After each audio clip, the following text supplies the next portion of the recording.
Me voici à Mareil-sur-le-Loir pour un bric-à-brac, fête du cheval et puis plein de choses. Bonjour mesdames, ça se passe bien? Ça va très très bien. Vous êtes bien équipés avec votre camping-car et tout là? Oui, impeccable. Et vous vendez un petit peu de tout? Oui, il reste là 3 jours. 3 jours vous restez là? J'adore les écharpes. Ben, elles sont à vendre, des écharpes. Et c'est vous qui les fabriquez? Oui. Eh ben, bravo, Et bravo donc, pour ce j'en vends travail. 3 pour 10 euros. Eh ben, avec le temps qu'il va faire dans quelques mois, c'est une bonne idée. Merci beaucoup. De rien. Allez, on va avancer vers la fête médiévale. Il y a Daniel qui est en train de m'attendre. Enfin, je crois que c'est Daniel. Si je leur... Oui, c'est bon, c'est Daniel. Oui, c'est moi. Monsieur le Président. Bonjour, bonjour, bonjour. Avec un micro, vous aussi. Oui, on est des pros du micro tous ensemble. Alors, qu'est-ce qui se passe aujourd'hui à Mareil? Ah bien à Mareil, on est aujourd'hui à la fête du cheval, puisque le 21 septembre, partout en France, c'est la fête du cheval. Et ici, une fête du cheval un petit peu originale, puisqu'autour du cheval, on a un vide-grenier avec de nombreux exposants. Et puis, toujours pour donner un petit peu plus d'attractivité à cette fête du cheval, eh bien, une fête médiévale avec la compagnie Barbajovis, qui est une compagnie sartoise à côté, qui est basée à Marigné-Laillé, qui a monté un camp médiéval avec des chevaliers, avec toutes les animations qu'on peut avoir autour de ce Moyen-Âge. Eh ben, on y va, on va voir. Déjà, il y a une buvette moyenâgeuse, ou voilà, presque.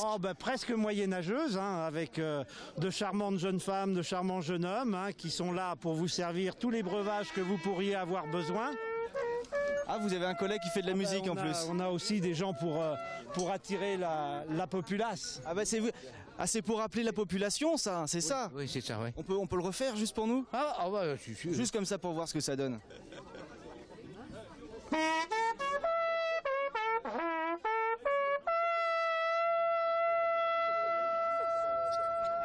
Et ça veut dire à table. Voilà.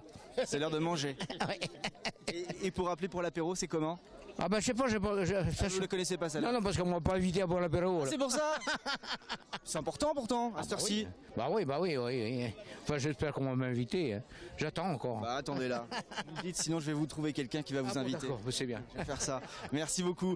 On peut manger bien sûr sur place puisqu'il a sonné le clairon. Vous voyez, on va aller vers les aubergistes.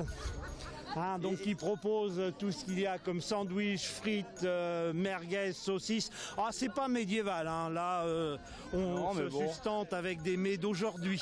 C'est pas mal déjà. Voilà, tout un comité des fêtes. C'est le comité des fêtes de Mareil-sur-Loire qui se dévoue pour offrir à toutes les personnes qui sont parmi nous, eh bien, de quoi se restaurer entre cette pause entre midi et 2. Et elles sont belles vos saucisses. Bonjour. Bonjour. Ça va? Ah, je connais, je regarde à la télé. Ah ben, ben moi je viens vous voir en vrai, c'est encore superbe. mieux. Ouais. Vous êtes chargé de cuire les saucisses, les merguez. Voilà, je suis dans le comité des fêtes de Mareil, on a repris il y a un an. Et ça marche superbe, il fait beau. Tout va bien. Plein de Vous avez monde. chaud là en plus. Et, oui, voilà, on a chaud, non. Il y a combien de saucisses, la merguez à faire cuire depuis ce matin? Plus de 30 kilos là. Ah, quand même. En frites, on arrive à plus de 60 kilos de frites. Ah ouais. Et en crêpes, je sais pas. En gâteau, on a beaucoup de gâteaux aussi. Donc tout se passe bien, l'ambiance est bonne? Ah, très bien, les gens ils sont contents, il fait beau. Eh ben ouais, tout va bien. Il y a les chevaux de tout à l'heure. Eh ben parfait. Allez voir faire un tour, vous allez voir. On y va. Merci beaucoup. Bon courage. Attention, ça va griller. Non, c'est bon. Salut. Voilà. Alors le bric-à-brac continue parce que c'est bien aussi. Continue toute la journée. Alors toute la journée, il y aura le bric-à-brac. Il y a à peu près 70 exposants qui proposent toutes sortes d'objets, comme le veut le vide-grenier, aussi bien des objets de décoration que des vêtements, que des parfums, que des bijoux, enfin tout ce que les gens peuvent avoir en trop chez eux et dont ils ont envie d'en faire profiter les gens, moyennant une petite somme. Généralement, c'est des sommes modiques qu'on a sur ces vides-greniers. Donc, on en profite, c'est toujours très, très couru. On est chez qui là? Parce que là, ça ressemble quand même à un centre équestre. Voilà, on est au centre équestre de la Bourrelière. Au centre équestre de la Bourrelière, Angélique Bralé, qui gère ce centre de main de maître depuis plusieurs années.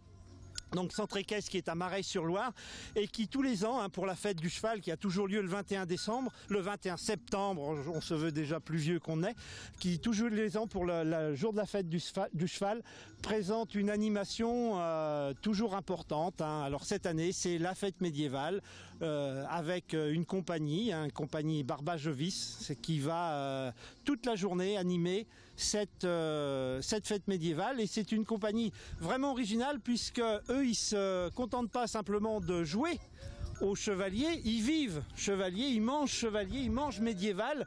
Hein. Ils se font à manger eux-mêmes sur le feu de bois, comme on peut le voir derrière. Hein.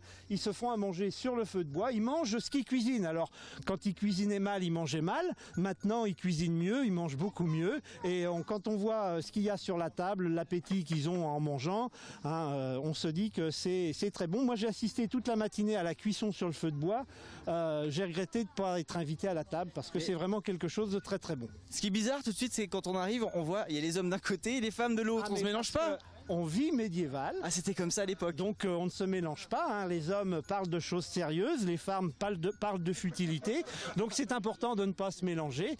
Hein. Donc moi je vais aller écouter les futilités. Je préfère que les choses sérieuses. Ça c'est quoi alors? Bonjour.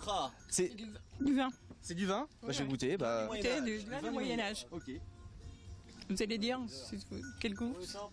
Très fruité. On sent pas beaucoup l'alcool. Si? Non, mais il y a du miel. Vous avez donc le vin rouge, le miel, et ensuite vous allez avoir en harmonie avec des épices comme le gingembre, la cardamone, le poivre et l'eau de rose pour finir. C'est super bon. Bah bravo. Alors les femmes, les futilités, qu'est-ce que vous racontez là en ce moment? Je bosse ça là? Oui. Non, parce que c'est pas sympa de dire ça quand même. C'est qui la responsable? La chef, la meneuse. Là-bas, là. Bonjour la meneuse. Vous mangez des feuilles de salade de laitue comme ça sans rien? Alors moi je me présente, je suis Dame Garance. Ah bonjour Dame Garance. Le breuvage que vous avez consommé, là, le fameux Hippocrate, c'est une de mes confections. Mais il faudra revenir plus tard. Nous avons du vin de pélargonium et du vin de sauge également à goûter. Alors pourquoi vous le trouvez doux? Très peu alcoolisé parce qu'il y a du miel et il y a de l'arôme de rose. Donc moi c'est mon Hippocrate. C'est des recettes basées sur de vraies recettes médiévales. Moi, je lui apporte ce côté féminin.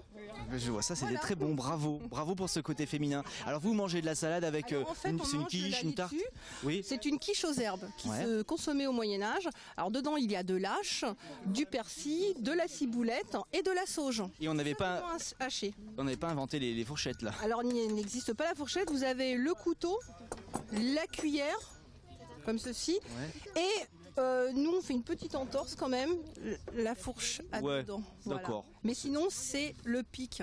Vous voyez, pour piquer la... En fait pour piquer les quiches, la viande. D'accord. Sinon c'était les mains. Oui bah oui. Bon, je disais sans sauce mais non il y en a de la sauce. Alors, là, elle a l'air très bonne. Sauce, oui. Bon. Voilà. Bravo. Et après nous allons manger, en fait il faudrait aller voir quand même. C'est en train de cuire là. C'est en train de cuire, bon, on va y aller. On va montrer, bah oui parce que déjà ici il y a plein de choses, il y a les gâteaux, on va montrer les poires. Une tarte blanche qui est confectionnée avec du fromage blanc, style faisselle, et puis du gingembre.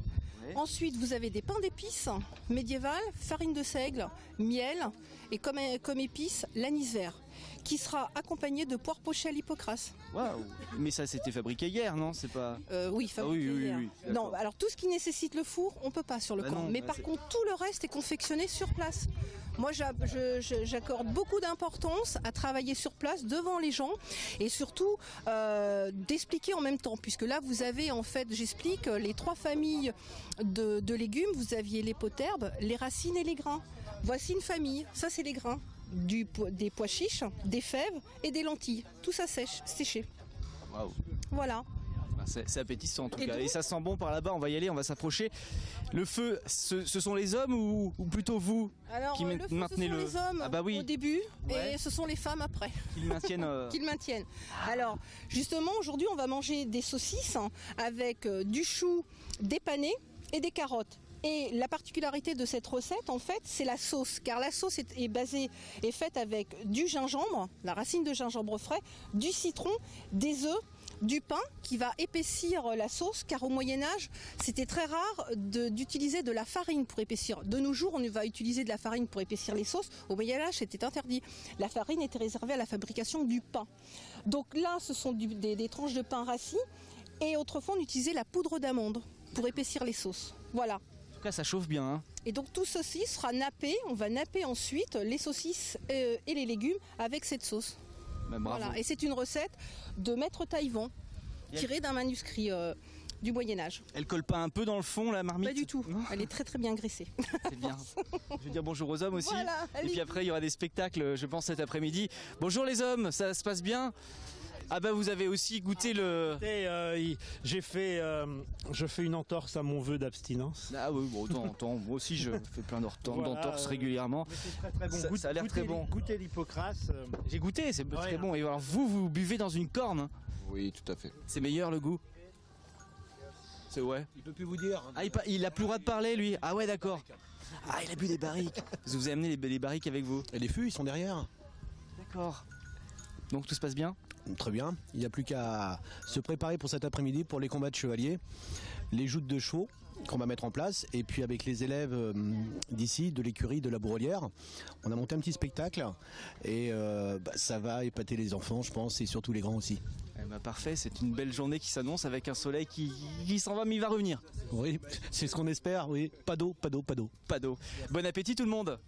Ça a l'air bon. Bah merci beaucoup de nous avoir fait découvrir cette fête du cheval. On se donne rendez-vous l'année prochaine. Ah ben, l'année prochaine, il y aura ici aussi une autre fête du cheval sur un autre thème, mais bien sûr, fête du cheval aujourd'hui dans tous les centres équestres de France. Certains ont pris une autre date, mais c'est le troisième dimanche de chaque mois de septembre. Tous les centres équestres accueillent dans leurs locaux tous les gens qui veulent découvrir l'équitation et puis profiter de ce sport qui est aujourd'hui le troisième sport le plus pratiqué en France. Même si on ne le sait pas forcément, c'est le troisième sport le plus pratiqué en France. Donc fête du cheval. Donc fête du cheval, en 2 mots, fête comme une fête et fête comme faire.